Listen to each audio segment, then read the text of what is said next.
today is going to be a good call. I was going to start with going through some of your projects, Daniel, to kill the first 5 to 10 minutes, but it seems that I've already killed all that time myself. So, oh wait, it worked. what's up? You did something. You're looking Nice. good. All right. All right, we're back. I even prepared. We had all this distracting shit in the background here because it's like a sound wall, and you can attach things to it. So I spent like 15 minutes cleaning up that wall. You know, I was put on my makeup and everything. All right, let's get rolling. No, we can talk about my projects, look at pictures later. I know people want to get through meat and potatoes, and then we can do Q&A. So now that I'm here, I told you guys are not missing out on much. So let's get rolling. Right on. Well, yeah, I budgeted about 5 to 10 minutes for technical issues, so we're right on schedule. There you go. What's up, man? Perfect. How are you? I'm good. Good. Well, welcome to the call, everybody who jumped on. We're going to have a good attendance today already.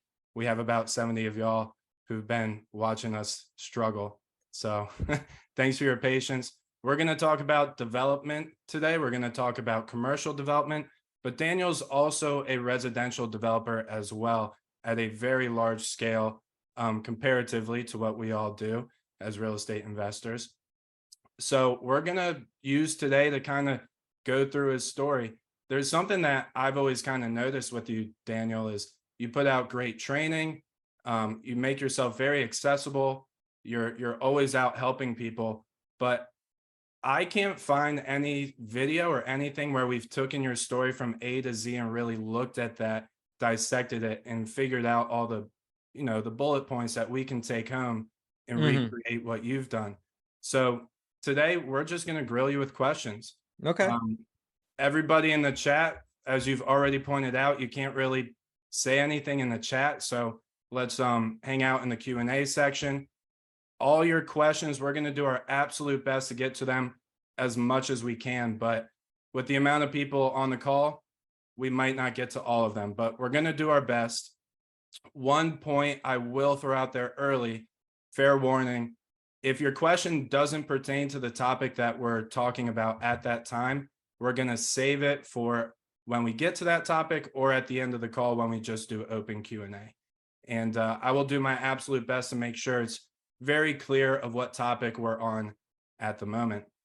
So I'll do a quick introduction and then we'll start talking about our man right here. I'm Brandon Lindsay. For those who don't know, I'm a residential developer, flipper, and real estate investor here in Richmond. And I also run this group called the Rehabbers Playbook. We do coaching, training, tools for rehabbers and developers. It's been a great passion project of mine, and it's been a lot of fun. And that's actually who's hosting this call. So if you can't tell, this is our first webinar, and we plan to do this more in the future. But it couldn't be more perfect with Daniil being our first guest, because we collaborate a lot with Rehab Valuator. Peep the shirt that Daniil's wearing. And Daniil's also been a great mentor and a great guide. Am I modeling it well? That's right. Yeah. You've been working out? Show the guns? Not enough. Well, why don't you give us an introduction of you, Daniil? Where did you start? Where are you today? And just give us a basic overview. Oh man, yeah, my whole life story in 30 seconds. I started like a lot of people in corporate America, and I hated it. I hated every moment of it. And I worked in finance, so my job and the experience and the exposure that I got while I was in corporate America was actually kind of useful and helpful to what I'm doing now. Because I learned a lot, but I didn't like working for other people. I had a very early interest in real estate, but didn't quite know how to get my foot in the door. So I started investing passively with a buddy of mine back in 2006. We bought some rental properties here in Richmond. 2008, recession happened. The company I was working for imploded. I got hired into another company that kind of took over that company.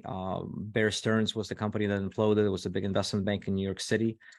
JP Morgan took it over, hired us. And I've told this story on podcasts like a million times, so I don't want to spend a lot of time on it. Basically, I didn't want to be there anymore. I didn't want to be on Wall Street. I didn't want to have a job for somebody else. You know, I spent 6 years climbing the corporate ladder and doing everything right, and just waiting till finally, like, that moment where I was making real money and getting the real promotion, and I did everything right, and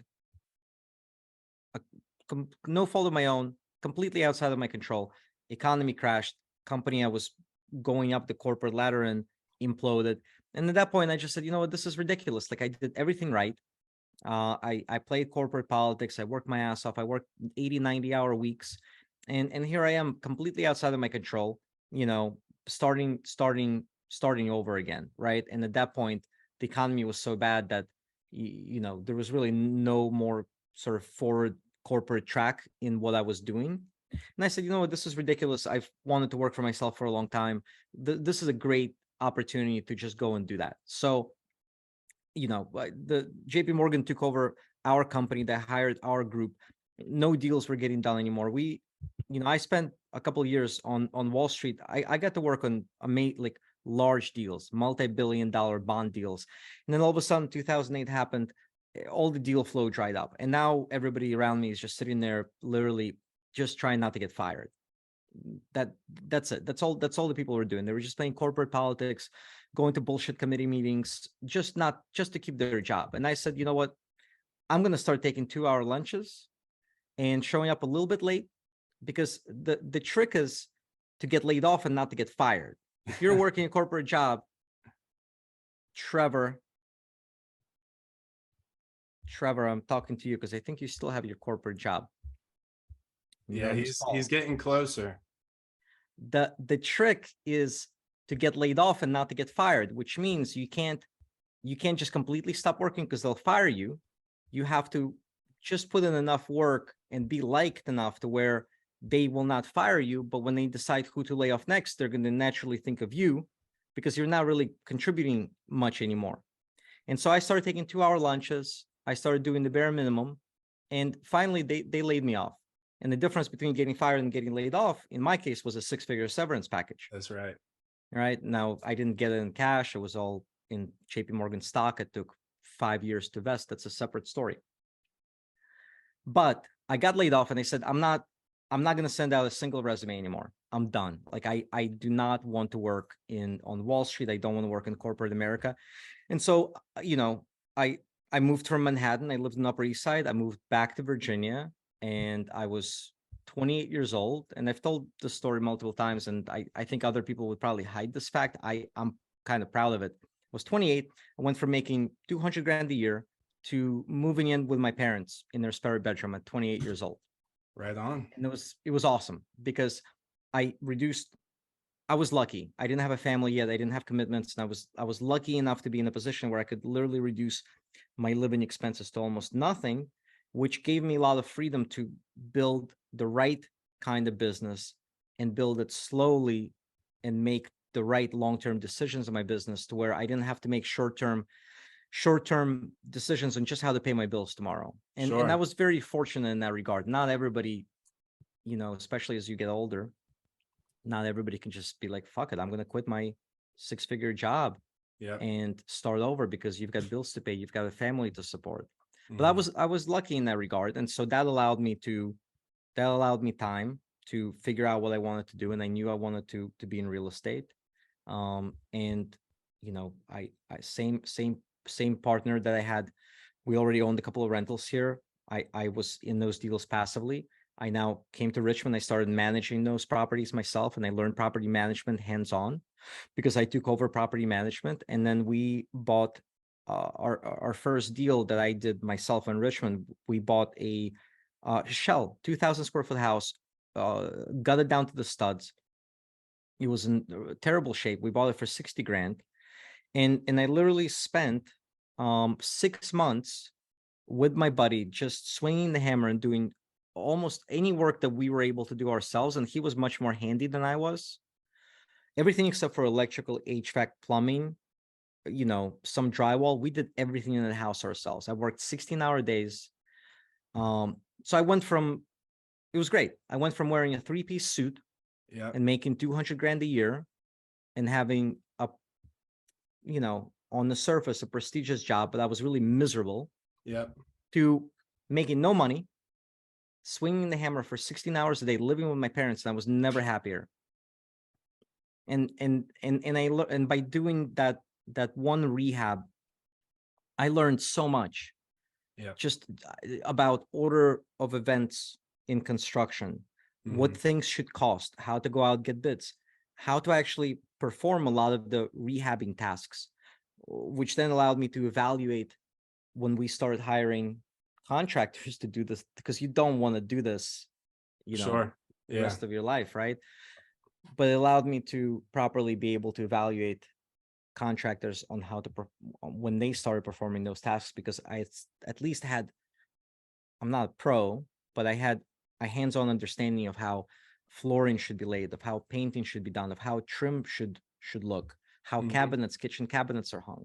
So it was an invaluable experience that I learned two things. I learned how to do it, and I also learned that I should never do it again. Yeah. Yep. Because while I was renovating that one house, I missed out on 20 others. Sure. Yep. So that that's kind of how I got started. Love it. And I always remember we first sat down at your restaurant, Metzger's, which by the way, me and my girlfriend go to all the time. We love it. Nice. Um, and you told me you were installing laminate flooring on your first project and all that stuff. And at least for me, I don't know for anybody else and the extent to which they know you and your projects, but that hit me a lot. I remember thinking, wow, that's actually what I was doing. And I think a lot of people on the call would actually agree with that, or is probably they've got their hands dirty at some point, whether it's to save money or whether it's to learn the process. It is invaluable. I don't recommend you going out and trying to do the work for sure. Like that shouldn't be your goal. But if you end up doing that, that's fantastic experience. Just putting one nail in a board against the wall. For some reason, doing that over and over, you can start really understanding how everything gets put together. So I would say, Brandon, a lot of people look at their situation and they look at things in terms of what they're lacking, right? I lack money, I lack deal flow, I lack connections, Hmm. I lack, and they look at their constraints always in the negative light. And I'm a firm believer that constraints can be a positive thing, because there's nothing scarier than like somebody with a lot of free time and a lot of money, Hmm. because they will waste that time and they will blow through that money, Yep. right? Constraints can be a good thing because they force you to be creative, they force you to be innovative, they force you to make really good financial decisions. Be So resourceful. in our case, we didn't really have a choice. We didn't have a budget to hire contractors, we didn't have the Sure. cash. Yep. So we were forced to do this renovation ourselves, and that was our constraint. And we could have said, well, we're not going to do this deal. Or I could have said, I'm too good for this. Yep. I was just making almost $250,000 a year.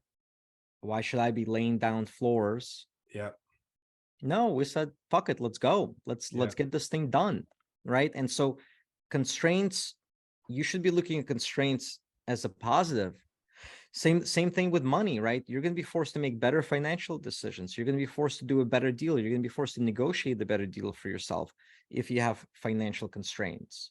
Hmm. Sometimes doing fewer deals, but doing good deals is a very good thing, instead of having an unlimited access. There's a lot of people out there that have unlimited access to equity and Hmm. unlimited access to debt. And we can talk about that when we talk about development. Hmm. And they're just going and doing every deal they can possibly do because they're collecting their fees and moving on. They don't have constraints, and that's dangerous. Yeah. So, whatever constraints you have, look at them in a positive light. They will force you to be better. It makes me think of, I know a lot of people who got into real estate investing and flipping and even what we're talking about today, development. And they've been doing it for years. They've done a lot of deals. And you say, how many squares of roofing, or like, how much you pay per square for roofing? And they're like, squares of roofing? Don't you mean square feet? And you're like, oh, so you got here because of money. And that's fine. But you make a lot more mistakes that way, coming up a little bit more organically. I think has been my benefit, you Like know. I'm a huge believer in organic growth. Mhm. And I'm a huge believer in linear growth. I should go across the screen like this. Nope, nope, like this. There we go. Yeah. Is that the right? Linear growth, right? Instead of just getting started and jumping into a huge deal or jumping into a complicated commercial project. I'm a huge believer in linear organic growth, because you're able to take lessons from this and apply it to the Mhm. next thing, and then take lessons from this and apply it to the next thing. And everything you're doing is based on a foundation of experience and knowledge, rather than just you're raising a bunch of money with no experience and playing with other people's dollar bills. I Yeah. see that, and I see that all the time, and I think it's irresponsible. Yeah. I've seen you on construction sites. I've seen you talk to your contractors. There's no doubt that you know exactly what you're doing and talking about. I don't think that's always the case between a contractor and an owner. It's not that you know everything, right? But you can Uh, understand what they're talking about and the process and all that stuff. No, I appreciate you saying that. I'm very far from knowing everything, and Sure. there is a ton I don't know yet, Hmm. and the learning curve. But that's what I love about this business. The learning curve never stops, Yeah. especially if you keep even lightly leveling up the kind of projects you're doing. The learning curve doesn't stop. Yep. So I'm constantly learning new things, and as we scale up the scope of the projects we're doing, I'm learning and asking questions all the time. And every job, every project that we do, I show up. I mean, yesterday I was in our 16 unit project, and we got to talking about vertical bracing that we had to install. We've never had to install vertical bracing like that on a building, but it's just huge metal straps that go across your 2x4s on the inside. That presents a problem of how do you drywall around it. And every day I'm encountering sort of new challenges and situations, which is great, because like I'm never going to be bored. I Yeah. see people throughout. I see very successful people throughout their real estate career kind of find their niche and just do it. And there's nothing wrong with it, as long as you're not bored. I mean, I see people do the same single family home deals 100, 200, 300 times over, and it's what they were doing 20 years ago. And that's great if that excites you and you're content with it. To me, Yeah. I'm the same way. I've got to the point where we've done so many like gut renovations that I think a lot of people would consider, everybody has their niche, right? But that was my niche, gut big renovations, kind of like how you started. And I got to the point where I stopped posting them. And I didn't know what it was, but I was like, I've been doing this, but everybody would be like, this is a beautiful house. Why aren't you posting it? But that's what's great about this business. There's always that next level. There's always more to learn. I tell people all the time, if 10,000 hours makes you an expert in this industry, it's 20,000, 30,000 hours, and it's never stopping, well, so. it's almost like going from industry to industry, right? Yeah. And and your job as a rehabber or builder or as a developer, you're wearing 17 different hats. Yeah. Like I as a developer have to, if I'm a civil engineer, my job is to draw civil plans.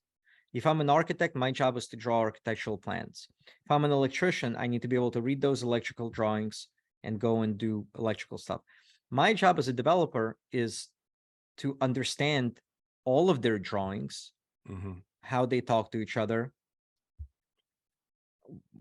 what each trade is responsible for. Now, I'm never going to be anywhere as knowledgeable as a licensed electrician, but I have to, on some basic level, understand what they're doing, be able to read the drawings, be able to suggest changes for the drawings, and then be able to show up on the job site and evaluate their work. And so as a developer, I need knowledge of, essentially, at least on some level of depth, 17, 18, 20 different industries, Hmm. right? Yep. Soil engineering, surveying, all the trades that work for us. And so I constantly feel like I don't know what the hell is going on. Like Sure. that's the fun of it. Like I'm Hmm. regularly asking questions. That's what makes it great. Oh yeah. It's never boring. No, no, it's not. Well, let's talk about that organic growth we were talking about, right? So you start, you come into Richmond, you buy a shell, you flip it, right? And then it's off to the races from there. You catch the bug, it's time to start buying real estate. You start flipping and acquiring rentals. Is that correct? Is that kind of your next move there?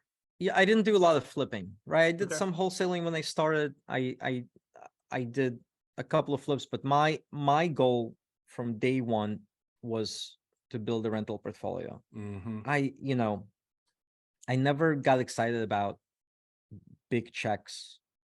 I still don't get excited about big checks. I get excited about small checks that come to me every No month matter what. for the rest of my life. Yeah. That's what excites me. Mm-hmm. But, partly because I don't really buy myself anything. I'm comfortable. I don't really give a shit about. I make that big check to make that money again. I'm gonna have to do another deal, right? I'm much more excited about having a great portfolio of assets that, each one of those assets pays me a little bit every month, but I know it's going to come in next month. I know Yeah. it's going to come in the month thereafter. So my goal from day one, almost immediately, was how do I replace the income that I just lost? Yeah. How do I replace, at the time, a lot of my compensation was a bonus, but my salary compensation was around 6 figures. Now, if you take out taxes, whatever, how do I Right. replace that via monthly cash flow? How many houses do I need in my portfolio? And before that, it was just like, hey, how many houses do I need to not live with my parents anymore? Right. Take things in stages. Step at a time. Not that I was eager to move out. I mean, did you get home cooked meals? Your mom does your laundry. It's phenomenal. Maybe you should go back. If you have an opportunity to move back with your parents, I don't care how old you are, I highly, highly recommend it. It's great, unless your parents are terrible human beings, in which case I'm sorry, but like, Yeah. my parents are great. I'd move back with them in a heartbeat. So, but I love that. I think it shows, I think obviously, or not obviously, people who are successful in what they do, they're long-term thinkers. They're not like, oh, I want a big check in 6 months. They're thinking like you. I want multiple checks throughout the rest of my life. That's always paying me, plus an asset that's appreciating, plus depreciation on taxes. I mean, that's long-term thinking. A big note for everybody to take away, something that Daniil's always said, and I think is a big reason why he's developing big buildings nowadays, whether residential or commercial, is because of his rental portfolio. Do you think that's correct? when you build up your recurring monthly income to a place where you're comfortable, Mm-hmm. where all your bills are paid, to where you don't have to worry about how your bills will be paid next month, it gives you a lot of breathing room to think long term, to think strategically. What kind of projects do I want to work on? What do I want my life to look like? What do I want my business to look like? The worst thing, the worst place you can be in is having to make short-sighted decisions in order to hit short-term goals, right? That's why a lot of big companies, when they get to a certain level, they're hesitant to go public, because now, where they could make long-term financial decisions to reinvest back in the business, to pursue some long shot R&D projects, now they're beholden to Wall Street and to quarterly earnings. Yeah. And how they're managed, and their decision making now changes, because now they're essentially forced, like I'm going on a little bit of a tangent, but it's very similar, right? Yeah. Yeah. It changes how you run your business. So whatever your income from your W-2 job, or whatever it is that you need to cover your monthly nut, if you can get to a place where you have reliable cash flow coming in month after month that covers that, it then frees you up to make good long-term decisions, right? And so for me, I said, why am I in real estate? What do I want to do? And so for me personally, I want to develop impactful projects. I Mm-hmm. want to develop projects that are cool, neat architecturally, that are urban, that create walkability in neighborhoods. So they typically, have a mixed use component to them. And, the stuff I'm working on now, I'm still nowhere near where I want to end up. Like we're all trying to level up, and, somebody might be looking at my projects and like, yeah, I wish I was doing a 50,000 square foot project like that. I'm looking at some bigger developers going like, shit, like I wish I I could hope do to that. be, I hope to be there in 5 years. Like that's who I look up to. And so we're all trying to level up. But for me, I want to develop projects that will stand the test of time and positively contribute to how people live, work, and play. And that's really the definition of mixed use, right? So the stuff Yeah. that I truly like building is residential with a commercial component. We have neighborhood businesses, local neighborhood businesses that move into these places. They create jobs, they create more walkability in the area. In turn, they're now an asset to my apartments above, next door. They're become more of a draw to my properties on the surrounding blocks. And it's kind of like this virtuous cycle, Yeah. right? The area becomes more walkable, cooler, and more people want to live in my rentals. We have a home building division where we build for sale housing. And what we do on the mixed use side enhances our ability to sell and attract homeowners. Oh yeah. So it's an ecosystem that once when it's healthy, it works really well. I love it. And by the way, I need to check out your Emerald Lounge soon. I've been trying to get out there. There's strong drinks. Let's just say that. Is that right? Oh yeah, All right, maybe I'll go yeah, after this. yeah, very strong drinks. So yeah, you should stop by, check it out. Would you say, and then I have a question from Mike here. Would you say that having a rental portfolio or a portfolio that's good for getting into, let's not even, I'm going to drop the word commercial and just start talking development. We're talking $1 million, $2 million plus type deals. Would you say that having a portfolio is good to have for leveraging against? Well, it depends on how leveraged that your portfolio already is. Sure. Right. Yeah. I mean, what bank what will help you, right? Banks will look at you and they will see a track record of deals. That Yep. helps. Mm-hmm. But banks are going to look at your balance sheet. Just having a rental portfolio is not in and of itself an asset. If it's a low LTV rental portfolio, Mm-hmm. that helps, Mm-hmm. right?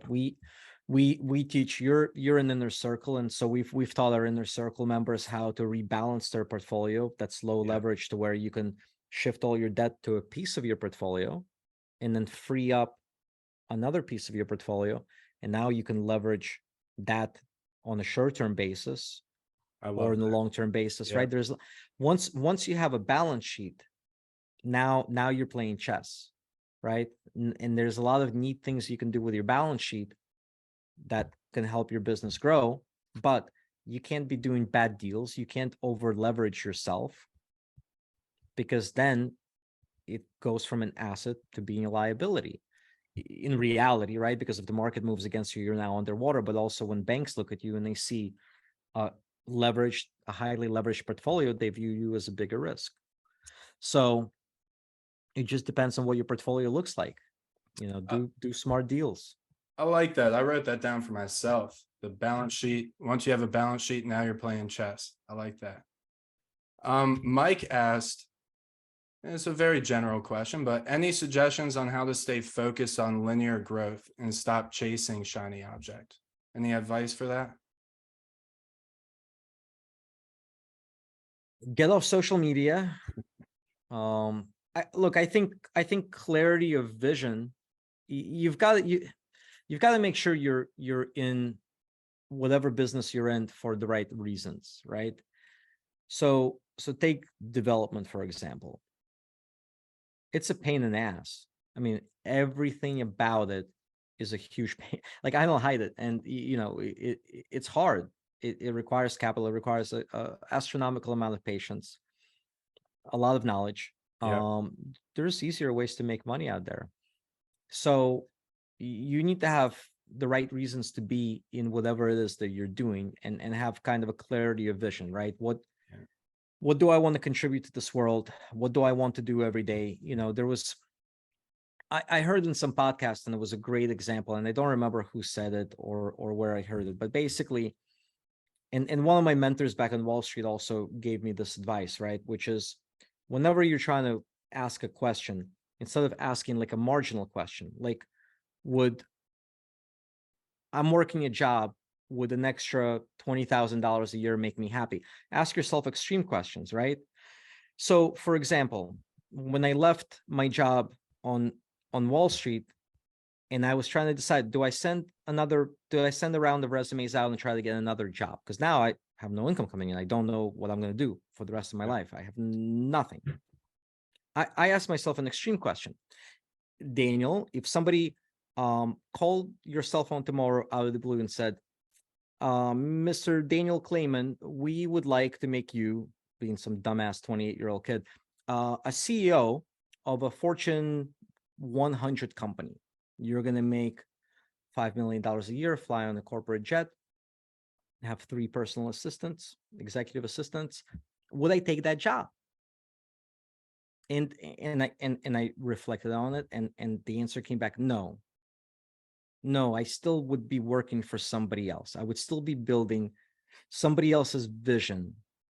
I would still be building wealth for somebody else and ultimately taking orders from other people. And so the answer is no. So why would I take something worse than that? Right. And so I said, I'm not sending out any more resumes. When you look at what you're doing now, and especially if you're in business for yourself, I think you have to ask yourself, are you in the right business? So if you woke up tomorrow morning and you found $20 billion in your bank account, It's good morning. would you continue doing what you're doing now? Now, I can honestly say I would continue developing real estate. I would just do it on a much bigger scale, but like, I'm really passionate about this, like the process of creation. It's neat to me, right? Like being able to see a raw piece of land and imagine what can be there, and then drive, move the ball downfield and then see that vision come to life. $20 billion in my bank account tomorrow, I'm still developing real estate.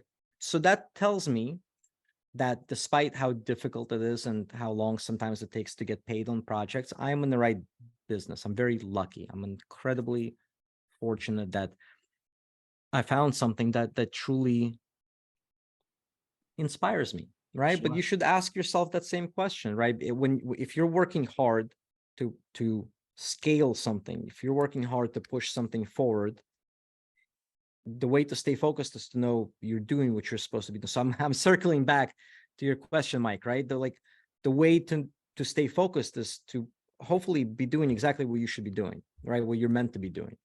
And then you'll naturally maintain that focus. Like I don't get distracted by shiny objects. I'm like 100% okay missing out.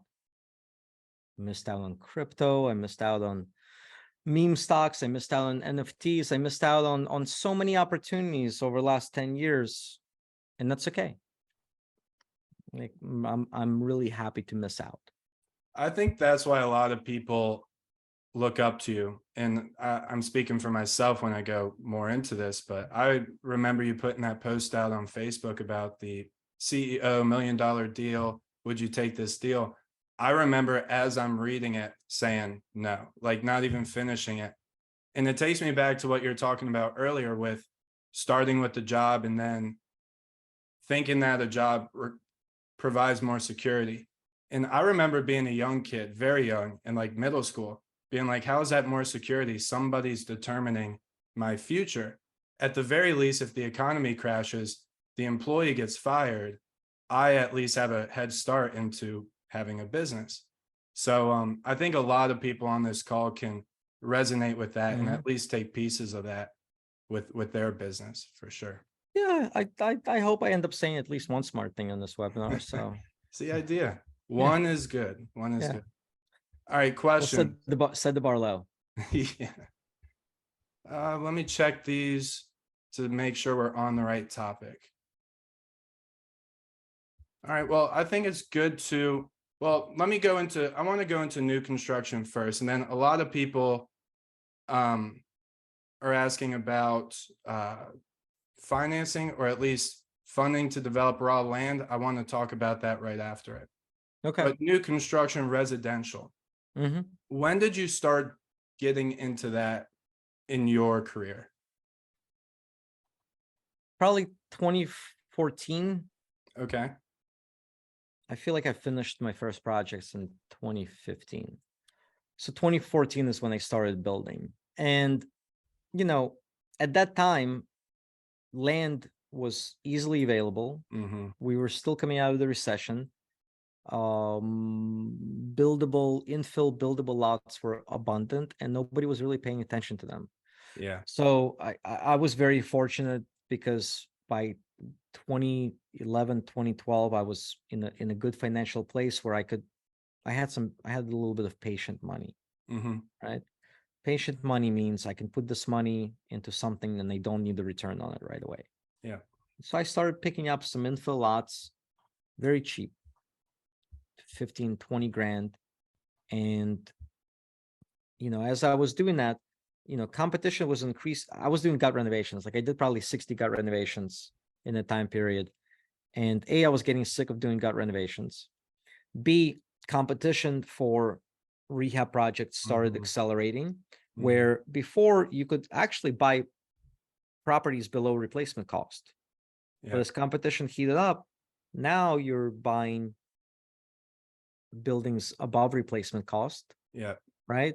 Negotiating against everybody else, Yeah, not and having the leverage. margins started compressing. Meanwhile, Yeah. nobody was paying attention to land, and again, I had a very clear vision. I wanted rental product. I wanted a high quality of high portfolio, I wanted a portfolio of high quality, easy to manage, easy to lease rentals. That's also why I was only doing gut renovations at the time, because that was the only way that we could achieve a great product, right? Mhm. Every single cosmetic renovation I've ever done that I've kept in my rental portfolio has backfired. I'm not surprised. Yeah, Every single one. Now we're talking about housing stock that's 100 years old. If you're buying that's right. houses that were built in the last 10, 15, 20 years, you can probably get away with a cosmetic renovation. But in our Still market, issues. Brandon, Yeah. you're familiar with our market, right? Mhm. All the housing stock is 80 to 120 years old. And every cosmetic renovation I've ever done has backfired. I end up putting a lot more money into it down the road. So I learned very early on that if I want a rental property where I don't have maintenance issues for the next 5 years, right? Mhm. Where it's attractive, my tenants are happy, I need to gut it and start over. Yeah. But it gets tiring, right? Every house had termite damage. Yeah. Every other house had mold, structural issues, foundation issues. There's a bunch of houses I bought here that were 100 years old and they were built without footers or foundations, literally bricks in the ground. How they were I've still seen standing those. is just how they were still standing is just incredible. Again, dirt, bricks, house, Yeah. no foundation. Mm-hmm. So now we're like underpinning foundation sections. So it got trying and tiring and quite Exhausting. frankly boring. And I said, well, wait a minute. There's easily available land. I can just build from scratch. I'm taking these things down to the studs anyway. This is very similar, almost easier and more predictable. Yep. So, I transitioned into new construction because it was an opportunistic move, but also because I knew what the goals were and what the vision was. It was a better way for me to achieve my goal, right? Which is to have a high quality rental portfolio. It's easier to accomplish it with new construction than trying to repurpose old properties Yeah. where you're beholden to an old floor plan and you're just just having to tackle every piece of the building you're having to redo anyway. Might Yeah. as well just build new.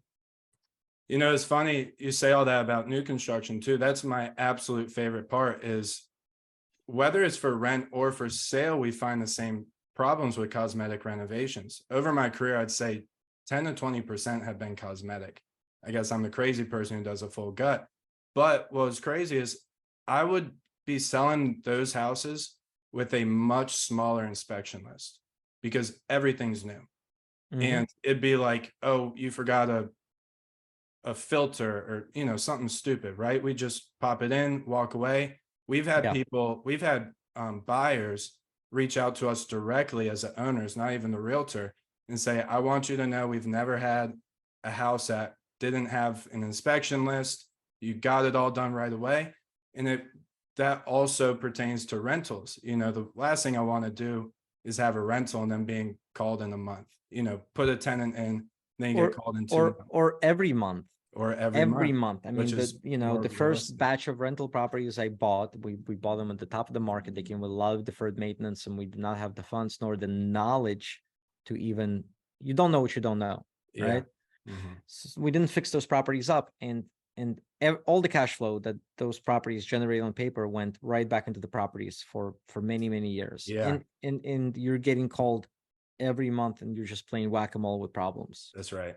And then like you do that, and then you're like, fuck it, I don't want to own rental real estate anymore. And now you're that like cautionary tale of a burned out landlord. Yeah. Now you're telling all your buddies they're thinking about going into, you're like, oh, don't do it, man. All rentals are, it's hard to own rentals. And no, it's just you didn't do it right. That's right. You like It's you not did it passive wrong anymore at that point. Yeah, no, Yeah, or at you did least it less. wrong. Yeah. So I like to think we're doing it right. I don't have a huge portfolio. I have a good portfolio. How much of your new construction, and then I know we got questions coming in, I'm getting to them in a second, but how many percentage of your new builds are to rent, and how many do you sell as spec homes, percentage wise, roughly? The spec house side of our business is a smaller point of focus. I mean, I don't know what percentage, but it's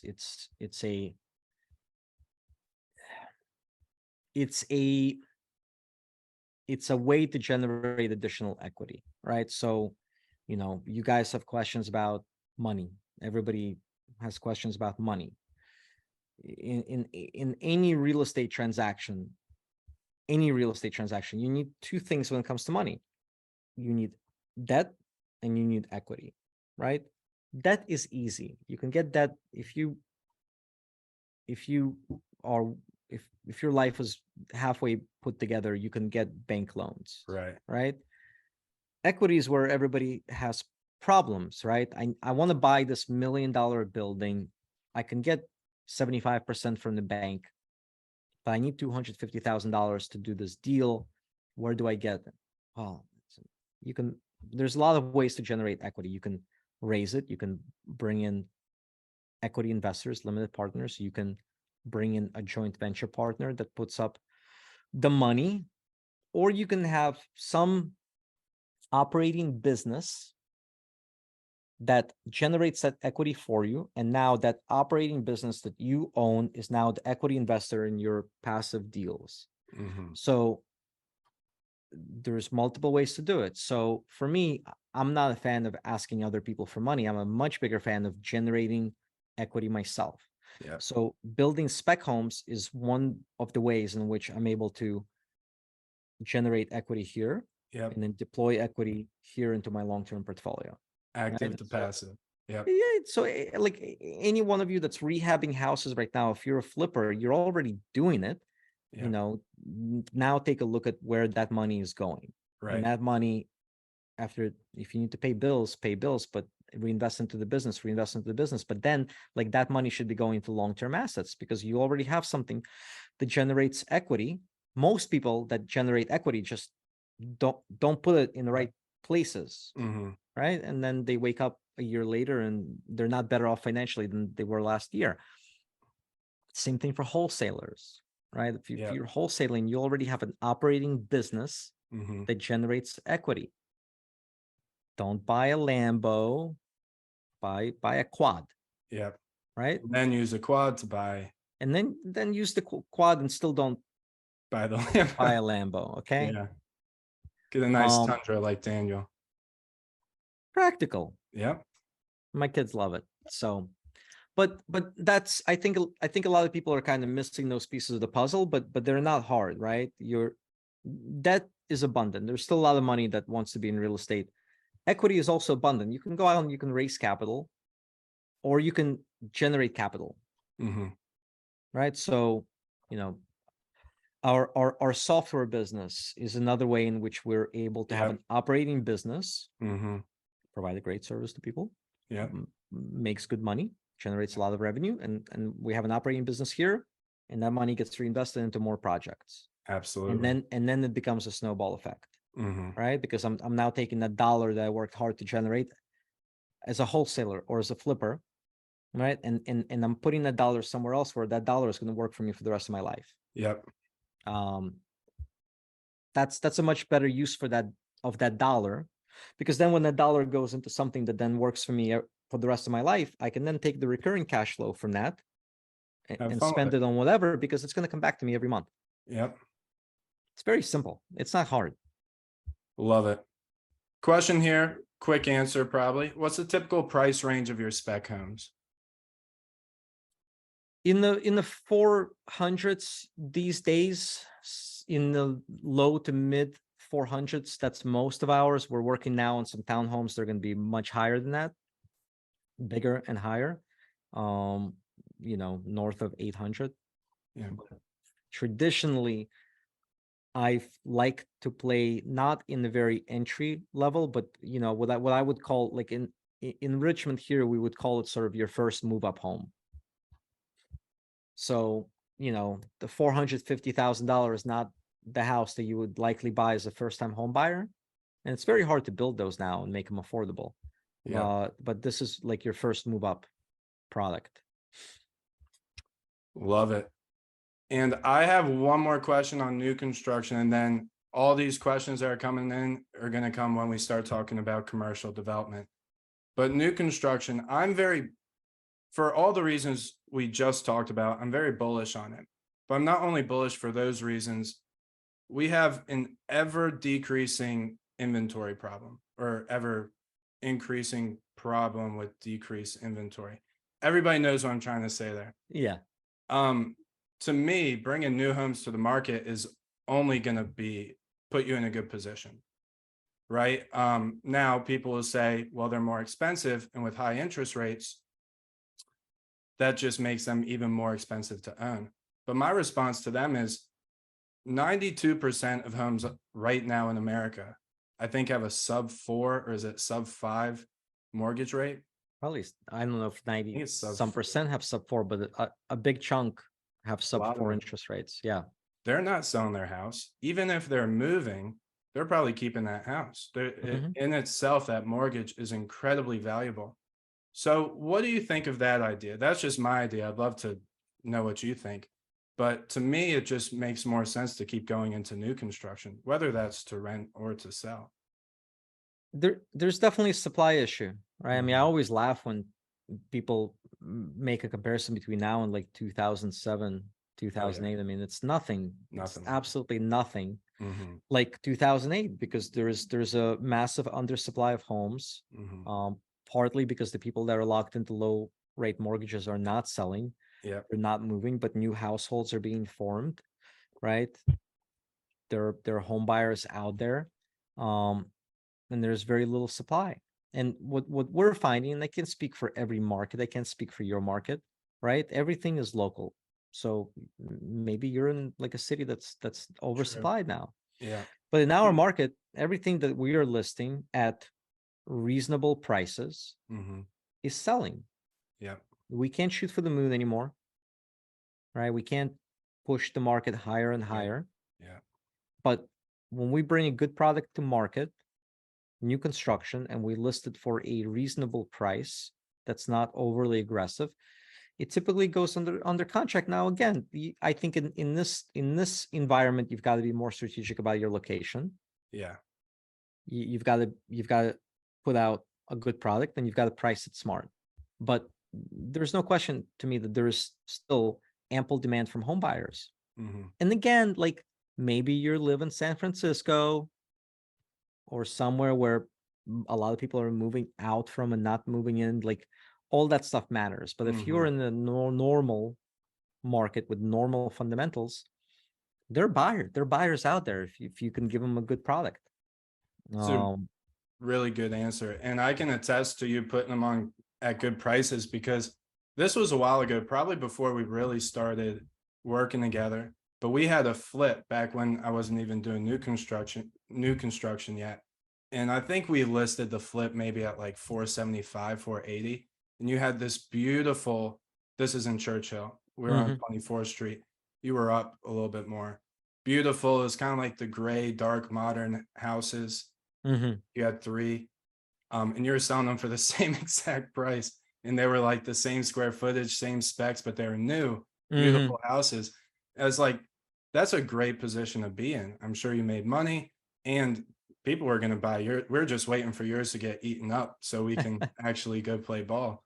Yeah. So, yeah. It's, you know, at one point, a year and a half, 2 years ago, we could have aspirational pricing. And Yeah. when interest rates were low, people were so hungry to buy a home and lock in a low mortgage rate that you could list things for silly prices, throw shit at the wall, and half the time you would get it. Yeah. Right now, you've got to be smart about your pricing. Don't be a greedy pig. Keep it moving. Nicholas, I see your question. You're asking what's my minimum targeted margin when selling new homes. I typically target 22 to 25% net. That's, and we've been, it all depends on how you source It's a your good land. percentage. Yeah. Yeah, I mean, we've done better, we've done worse. It really these days it boils down to what's your basis. Basis meaning what did you pay for the land? Yeah. So good question too. All right, so let's jump into, we got 30 minutes left or so. I think it's a good time to start talking about the big stuff I know nothing about, and stuff that I think everybody's been waiting to get more into. I'll start off the conversation with this because it's kind of what I think of, and I think what a lot of people think of. If you were to say the biggest hurdle for people, let's just say my position, going into developing bigger deals, is it financing? Is it your team? Is it finding the deal? What's the biggest hurdle, would you say? And I think a lot of people on the call will say financing, but I'm interested if yours is different. again, like financing for bigger deals is not hard. It's equity, right? Finance. When I say financing, I mean debt. Sure. Debt almost gets easier when you get into bigger deals because now you can get commercial brokers to help you that can that know everybody out there that will give you a 10, 15, $20 million loan. Like that almost gets easier because you're dealing with more serious players. It's interesting. It's the equity component. And now, given where we're at, which is construction costs are high, interest rates are high, and banks are, in this environment, banks are skittish to get into long-term construction projects. Sure. So construction financing has gotten harder, still out there. We're still doing deals, but you need more equity than you would have needed a year ago for a particular project, right? So if you were doing a $10 million deal and you needed $3 million in equity for it before, now you may need 4.5. So equity is where I think most people get tripped up, and then it's understanding, it's kind of all of it, right? You've got to find the right piece of land. You've got to put the right team together. You've got a project management, that pre-development process, which takes time and takes some knowledge. Yeah. And quite frankly, right now, you really have to make sure you're buying land right, because new construction, especially on the commercial side, the initial margins are very, very, very minimal. So when you ask me what we target on our flips, we're hitting 20-23% all day long, right? But for me to build a mixed use or apartment building right now and build it by commercial code, given what money costs and given what construction costs, I build it, I lease it, and then I look at what my cash on cash return is. It's very low. I mean, it's well south of 10%. It's usually south of like 7%. So you don't just need equity, but you need like patient equity. You need equity that understands that we are building long-term assets, and the power of owning those long-term assets will really start to materialize 4, 5, 7 years down the road when we've amortized the note, rents have grown. Hopefully we've had an opportunity to refinance and pull some cash out because rates have improved. So it's not just raising equity. I think right now it's challenging because you need to find equity with the same long-term vision as you, which means sacrificing short-term returns for long-term performance. Does that make sense? Makes complete sense. And honestly, I don't think I've heard that explained by you. That's very interesting. It reminds me, besides the margin part, financing part, it reminds me of my answer to people about just new construction. You know, how do I get into new construction? The hardest part is financing. It's not, you know, probably finding your team is, I would say, probably the most difficult part for new construction. Identifying the right opportunities. I think right now, if you're if you're looking to do something, just do small deals that you can build by residential code. Yeah, whether it's single family rentals, whether it's duplexes, you may be in the market where you can build a triplex by residential code. Building by residential building code is cheaper, right? It's easier to swallow. You don't need a lot of equity. You don't need a lot of money. If you're starting, don't jump into huge deals, right? Especially now, given how expensive construction is and how much leverage you can achieve, which is low compared to where we were a year ago, where leverage was higher. You need a lot more cash now. Do simple deals to start with. You know, I love building duplexes. They cash flow better than single families. Yeah. I can build them by residential code. You know, we did this math. Like for most people, you could have 10 of these duplexes in your portfolio and you don't have to go to work anymore. Yeah. 10. You don't need a big commercial building to leave your job to go live comfortably, right? I'm not telling you not to get into bigger deals, but I'm a believer in doing it organically, right? Learn construction, learn development. When you're building a duplex, you're still developing. You're still sourcing land, doing that analysis, looking at the zoning, putting your team together, your architect, maybe your structural engineer, soil engineer, surveyor. You're still going through the permitting, going through construction, leasing it out, learning property management. All that stuff is vital. I want to keep asking questions, but I think I'll be selfish if I keep asking questions. So we're going to open up and answer some in the chat first. I think Nick at the bottom, if you see it, has a great question, and then we'll circle back to all mine. So, or Nick, second to the bottom. How do you assess risk versus reward? Yeah, you see that one? A lot of good questions here. Yeah. How do you assess risk versus reward? I.e. $25 million project, you need 5 million. Let's say Daniil has the 5 million. How do you think about how much you will put into the deal? If I'm, for me, it really boils down to, do I truly believe in the long-term vision of the project? Right? Do I like the location? Do I like the quality of the project I'm going to build? You know, I'm willing to sacrifice making a good return on my money for 3, 4, 5 years, if it means I'm building a great long-term asset, right? So like we've got a 50,000 square foot project we're in permitting now. We're actually getting ready to go to permit. It's going to be 40 apartments and 8,000 square feet of commercial, and it's expensive to build, right? And I'm going to put money into this project, and I'm not going to get paid any distributions for probably 4 years. But it's like a blue chip asset, right? It's a great location. In 20 years, it's still going to be a great location. Neighborhood's going to improve. This property is going to spit off a ton of cash flow. So I don't know if I'm answering your question, Nick, but my analysis is not always quantitative. There are qualitative factors to it. Like, is this a cool building that I want to own for a very long time? I try to do just those kinds of projects, and I'm willing to sacrifice returns. But again, because like I'm lucky. I've worked hard and I put myself in the position where my portfolio pays for all my living expenses and much more than that. And I don't need to generate a high rate of return immediately off of each project I do. I could make more long-term decisions. Makes And sense. I'm also in my early 40s, so I have a 40-year vision, right? If I was 70, I wouldn't be doing this shit, Sure. right? Like building is not going to pay me for 5, 6, 7 years. But so there's a lot of factors that go into it. Makes sense. Makes complete sense. One thing I want to point out is you use the word patience a lot. And every time you say it, it really makes me think of when I compare myself to like speed flippers.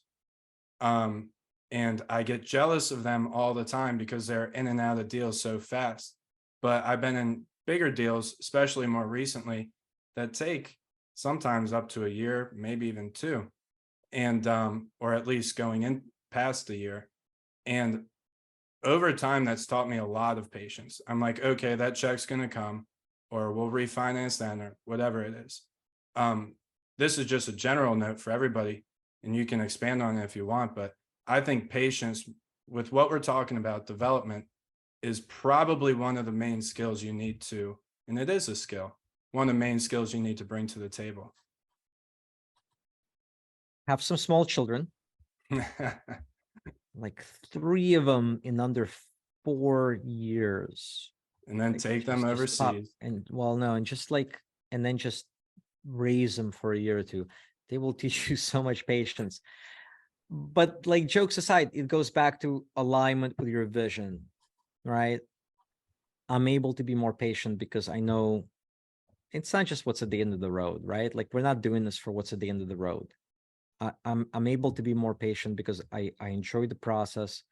I believe in the product, and I believe in the journey, right? Like again, if I'm doing something where I'm not aligned with where my passions are or what I'm meant to be doing, I think it becomes harder to be patient because you're True. not seeing immediate results or gratification of your work, and there's nothing there deeper than that. Does that It's make a really sense? good point. Really good point. So Yeah. if you can achieve that alignment, it becomes easier to be patient. But man, in development, you've got to be incredibly patient. You know, the project that you mentioned, where Emerald Lounge is, the Emerald Lounge is the last commercial tenant to open in that building, and they opened a couple of months ago.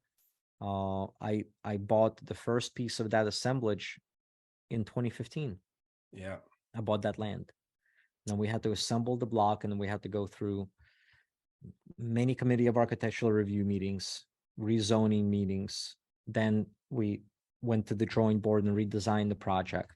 Then we had to go back to more meetings. Then we had to go through permitting, line up financing. Took over 2 years to build. And then even after you build it, it takes time for your commercial tenants to do their build out and move in, go through the rent grace period. So, the building started fully paying us probably in May of 2023.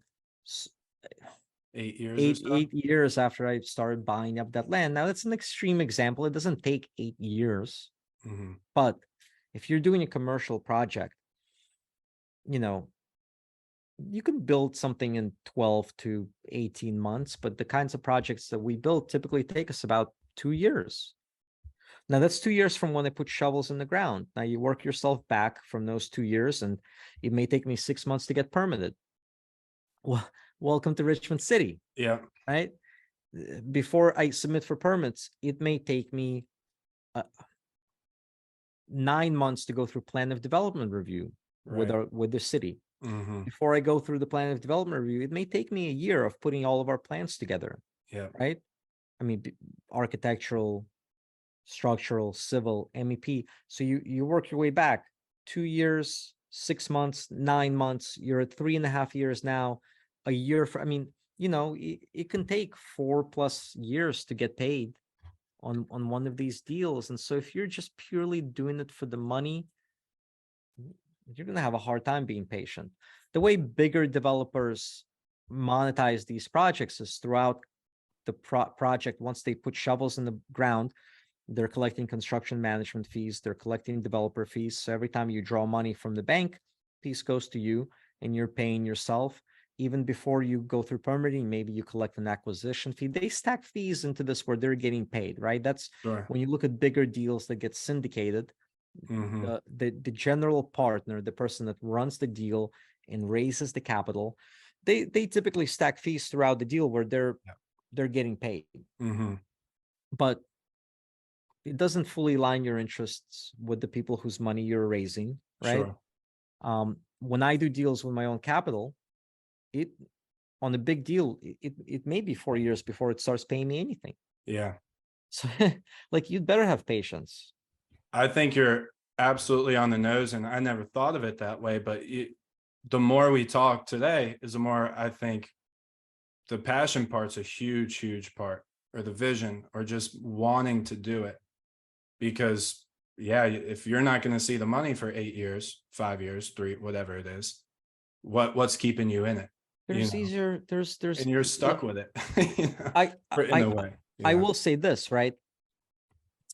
There are easier ways to make money than development. There's many ways, many easier ways you can make money. Should go start an OnlyFans account. Like there's so many things you can do these days, right? I mean, the internet is incredible. You can. There's your one thing for the call today. There you go. There are quicker and easier ways to make money than development. Probably everything. Let's just almost everything is Fair. quicker and easier than real estate development. Yep. But I firmly believe that there's no more assured way to build real long-term wealth than either acquiring or developing great quality real estate assets. Oh yeah. You have to, over the course of 20 years, you have to, as long as you're consistently adding deals to your portfolio, you have to actively sabotage yourself at every turn, not to wake up in 20 years and be very wealthy. Yeah. So it's hard, but like it's also very hard to fuck up. If you do good deals and you do them consistently, it's going to be very hard for you not to wake up in 20 years and not be very, very, very well off. Well, you look at your eight-year deal. We're not going to blast it out there, but I know a little bit about the money because you share a little bit, but not everything. It's worth the 8 years if you look at it. So if you know those numbers. So well, and then where is that project going to be in 10 years when we've amortized the debt, when rents have grown, right? Wherever it is now, if we mismanage it, right? Unless we do something to sabotage ourselves, in 10 years, it's going to be much better financially for me than it is today. Yeah. Right. And then the market can do all kinds of stuff, but we are in a good location. It's a great quality product and we manage it in-house, very hands-on. So I expect that asset to perform very well over the next 10, 15, 20 years. And so, that block right now is, I don't know, $7 or $8 million block. And in 20 years, it'll be a $20 million block just through. So it's a double-edged sword, right? It's very hard. It's hard in almost everything. Yeah. But it's also one of the most, I hate to use the term guaranteed because nothing is guaranteed, but it is the best way that I know to build great long-term wealth and reliable recurring cash flow. And ultimately, like, that's all I'm after. I just want the monthly checks. Love it. I just want it to grow. Well, with 15 minutes, man, I could ask you questions every time you say something. I'm writing down questions, but I'm gonna leave some time up to the audience. Yeah, there's a lot of stuff in the chat box here. You guys are very interactive. We appreciate it. Why don't we just go through? I'll start with, I saw Matt had a good one. What is the best way to identify good comps for a new build duplex? So we're back to residential, if not many selling in the area. So from the appraiser, if you go to the bank and you say, I'm going to build this duplex, your bank will order an appraisal. That appraiser will come out. That appraiser will say, there's no duplex comps within a 3-mile radius. So the appraiser is going to do one of two things. They're going to go out further and look for duplexes, or they're going to use single family comps, and they may do both. Now, of course, they're also going to use replacement cost.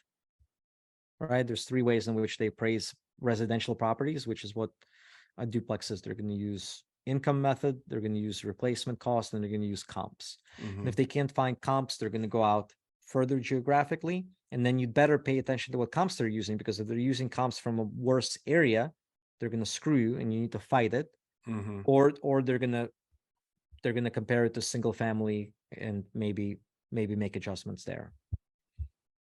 Most comparable single family, same quality of construction, same as close of a location as possible, same finishes. Thomas says or asks, can you explain the financing process of going from purchasing the land to construction to then turning them into a rental? I guess a general overview of that would be good. So what I've done with smaller deals, being whatever duplexes, quads, if I'm able to, I like to buy the land with cash, or maybe I'll, and I don't often, but what you can do is just get a partner puts up the cash. That way you don't have a note on the land. You can go through architectural process, planning, without submit for having a loan permits. over your head. Yeah. Yeah, and then I take that land and I bring it to a local community bank as equity into the deal. Mm, And the beauty of that is that if I'm just buying something for 100 grand, the bank is going to say, we need 20% down. I need to bring 20 grand in cash to the deal. yeah. But I can buy a piece of land for 10 grand, but I can take it to my lender and I can show them, hey, this piece of land is worth 40 grand. And now 40 grand is going as equity into my deal. And because of that, they're usually able to fund a very large chunk of construction, if not all of it. Mhm. So I take the equity, I take the land, I bring this equity to the bank, Mhm. and I get a construction loan. And typically on smaller deals, the construction loan will automatically roll over into a permanent loan once the deal is built, rented. Then it goes from an interest-only loan to an amortizing loan over 20 years or 25 years. And typically that loan will have a 3, 5, or 7-year reset on it. Meaning, hey, Daniil, we're going to lend you $300,000 to build this duplex. It's interest only for 12 months. After 12 months, you've built it, you've leased it. It now becomes an amortizing loan. It's Yep. amortized over 20 years, but in 5 Okay. years, your rate will reset. Okay. That's I've heard you that- talk about that loan. I love that. I've never used it. Never built a duplex either. But and is that you can local do the banks? same thing with 10 units, single family, anything that you're keeping in your rental portfolio. The Yeah. local community banks. The difference is, again, you've got to pay attention to the lending environment. Now we're in a lending environment where a lot of banks are a lot more hesitant to lock in your permanent rate now. Sure. Yeah. So what you'll see from a lot of lenders is they'll say, we'll give you an interest-only loan. It's going to be a floating rate loan, but we're not going to lock in your permanent rate until 12 months from now, and you're going to pay what the market says you should pay. Sure. That's dangerous. You need to be careful. I like going to deals knowing what my permanent rate will be.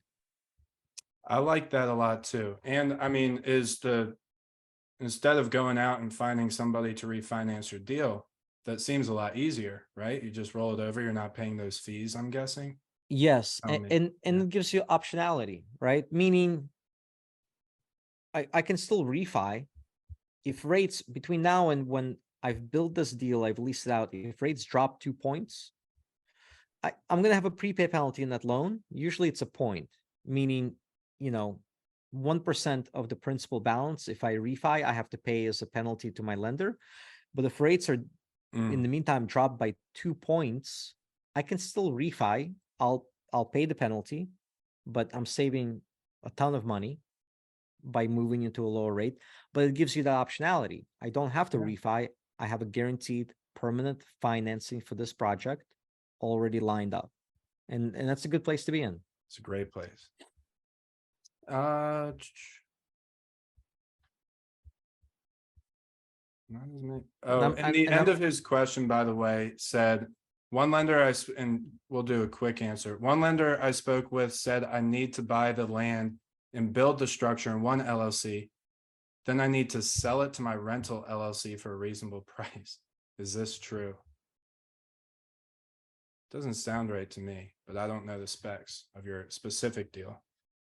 No, I've never heard of that. The only place we've encountered that, and we're hitting that now, is from insurers.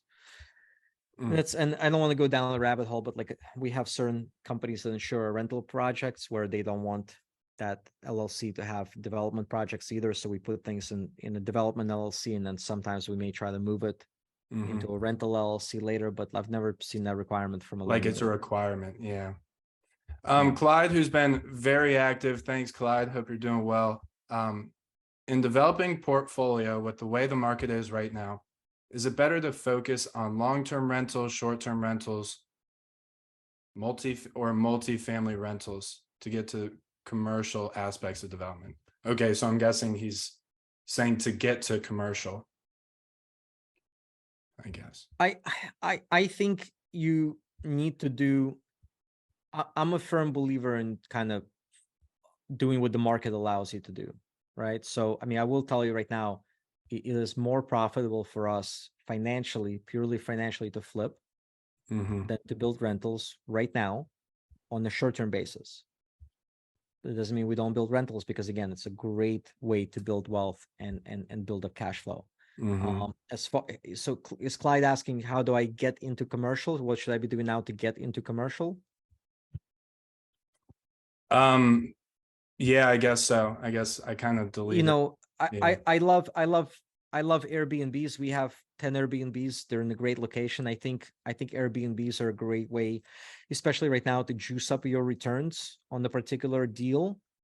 You just need to do them in smart locations. I see people Yeah. constantly do Airbnbs in locations that don't make any sense. You know, we have Airbnbs, but they're in a phenomenal location, and we've put in a good amount of money into making them really pretty, and they require some hands-on management. But Airbnb strategy is a great way to take a deal that maybe is not as a rental returning a lot, and juice that up significantly.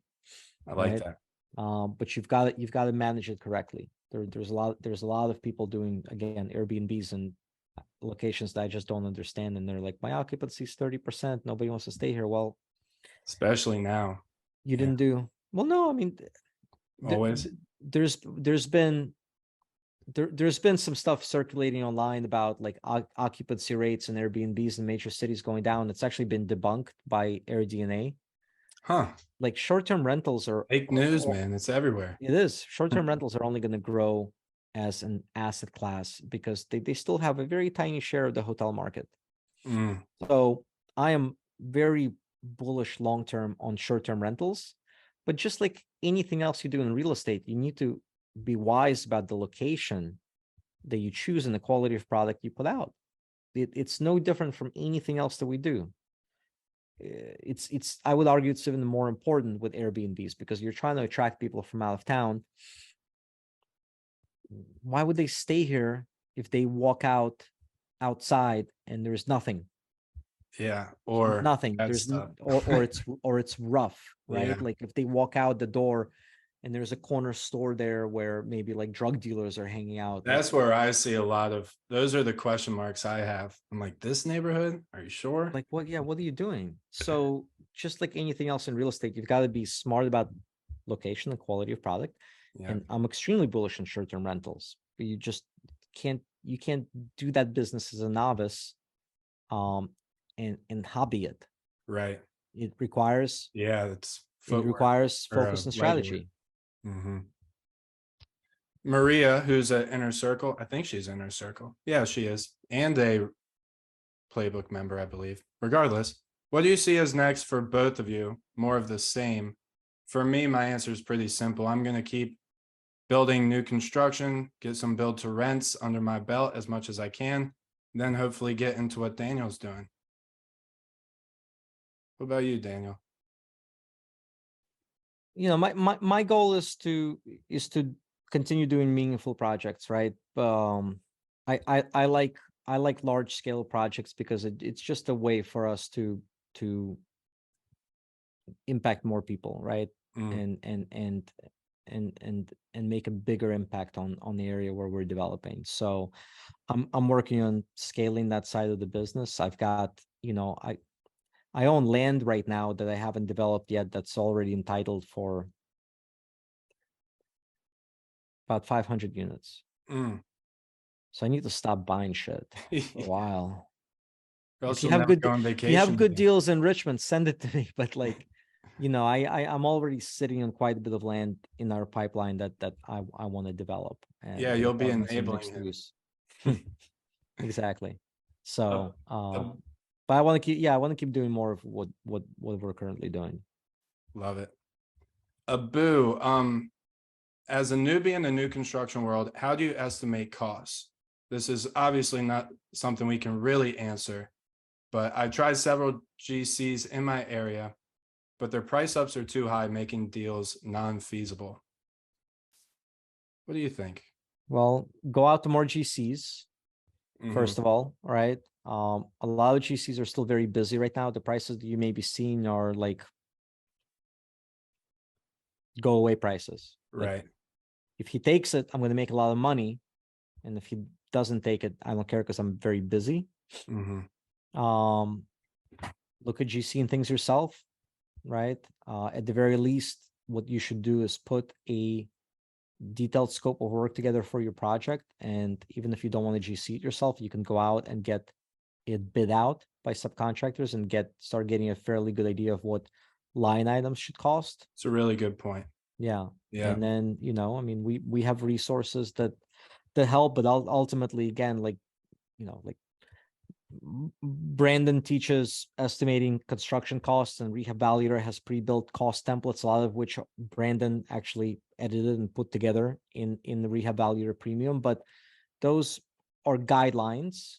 They're not the Bible for every market. I don't believe in bullshit databases that you can pull up that tell you costs in your market. You need to take your specific project and get bids in your specific project, whether from GCs or whether you break up the line items and go out to subs.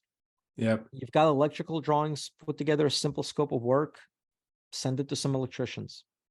Now, when you see a general contractor and they tell you the electrical is going to be $12 a foot, you've got a subcontractor bid that tells you otherwise. Now this guy's high. Yeah, it's a lot of finding the right GC. It's the expression, you're gonna kiss a lot of frogs. I think of it that way. I wouldn't kiss them yet. I would try to hire them and interview them or take them on a date before you start kissing them. But that's the idea. Another note I would have for you is find other new construction builders and see what they're building at per square foot.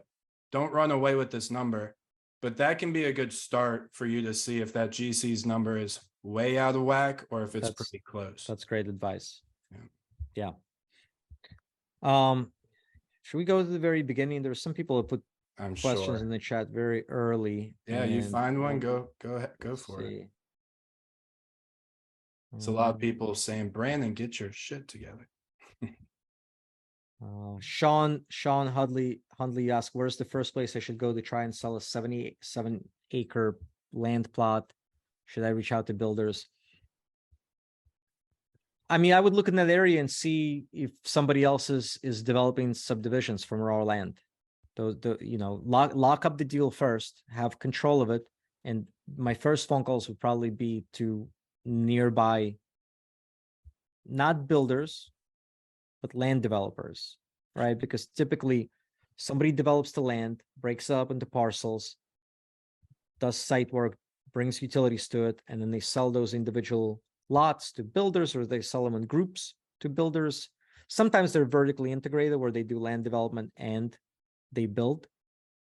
Oftentimes they're not. So instead of individual builders, I would first find out who the local land developers are in the area, but make sure you control the deal first. Love it. Right under that was how to find funding to develop raw land. We've talked about it a little bit, but I guess more of the finding part. Let me be clear. I don't develop raw land. I do infill development. Right. Raw land development is a completely different animal where, like, if you're talking about being patient, the amount of patience that infill development requires is vast, but raw land takes even longer because, when I'm doing infill development, there's already utilities at the street. It's already a separate parcel that I get to develop usually. Like, we do some rezoning and crazy stuff also. Raw land development is different. You've got heavy site work. You need to bring utilities onto the land. You've got to put in streets, curb, gutter. It's a different animal. I don't play in that sandbox. But local community banks is where I would start when it comes to that stuff in that market. It's a cool business, but man, I couldn't imagine. The hardest part of what we do is any land development, those first few months of building new construction, at least, or subdivision, stuff like that, where you're going through all the permitting, dealing with the clearing city. the lot, doing site that's work.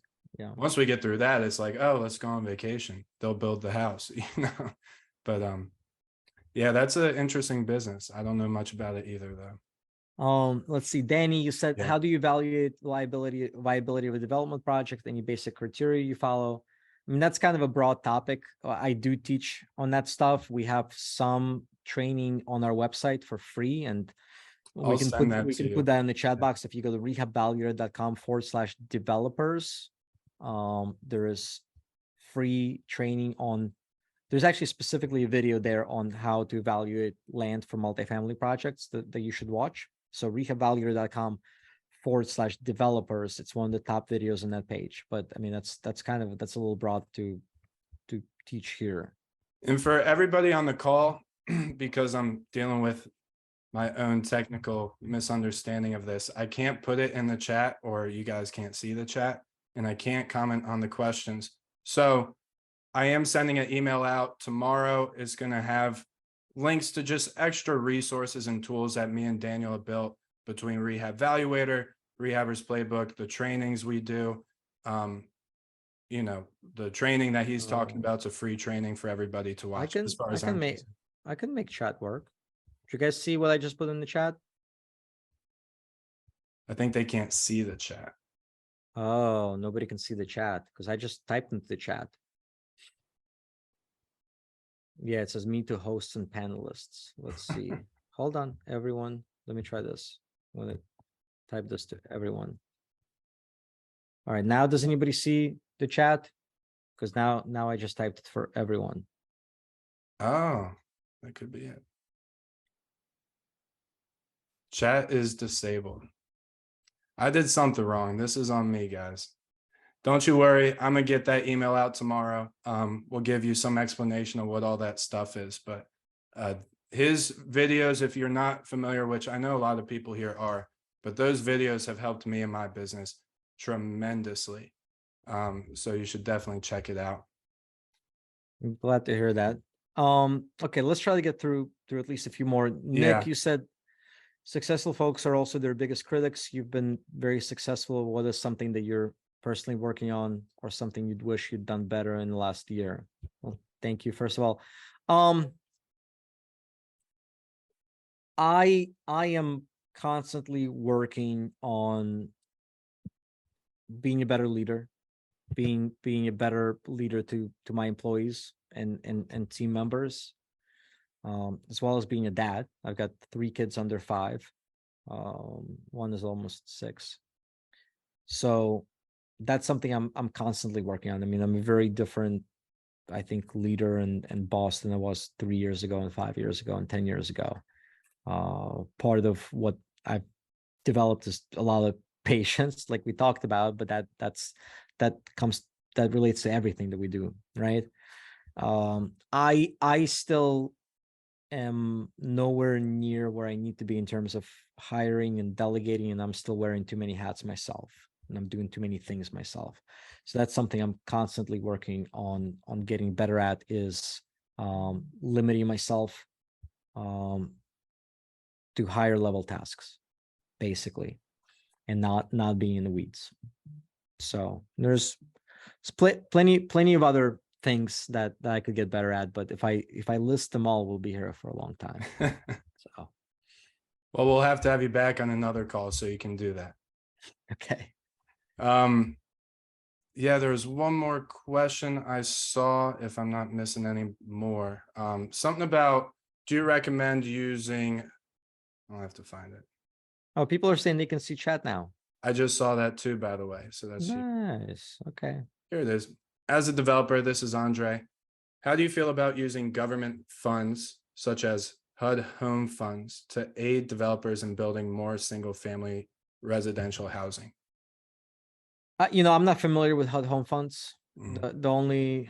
We don't really use or necessarily have opportunities to use government money on the market rate stuff that we're doing. But, you know, I would say anytime there are financial incentives given to you by Uncle Sam, pay close attention to what the requirements are, what the catch is. There usually is some, and sometimes it's palatable, sometimes it's a deal breaker.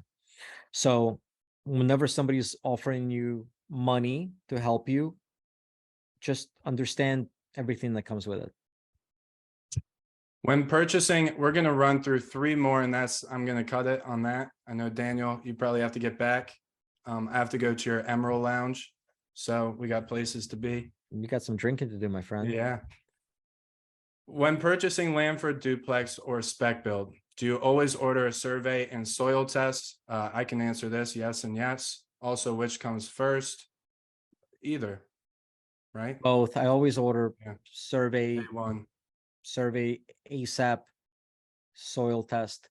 I won't order soil test until I have title research back, because if title work comes back and it's a giant mess, I don't want to waste the money. I don't mind spending $300 on the survey, but soil testing will 800. usually cost me more. So Yeah. I'm going to try to rush the title work, make sure Good title point. is clean, and there's no major red flags for closing. Then I'll spend the money on the soil report.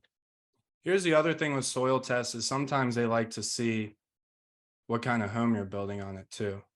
So so they can spec out the right footers. So but okay, so great question, by the way. We're here because we look up to you. I'm guessing that's to you, Daniel. Who do you No, I look mean, a up to? lot of this is your audience, man. Who do you look up to and who's your mentor? Because if that was to me, you'd be one of them for sure. So there's my answer. Oh, thank you. I have a couple of mentors here locally that are older and much wiser than me and are larger scale developers and property owners, and they've been around the block a lot longer than I have. And that's those are probably my, I consider them mentors. We have meals regularly and just talk about the market and talk about business and life. And people that at least to a large degree I want to emulate in how I've built my business, but also just in kind of how I conduct myself. Last question by Ken. Do you buy architectural plans for a duplex, fourplex that are already done?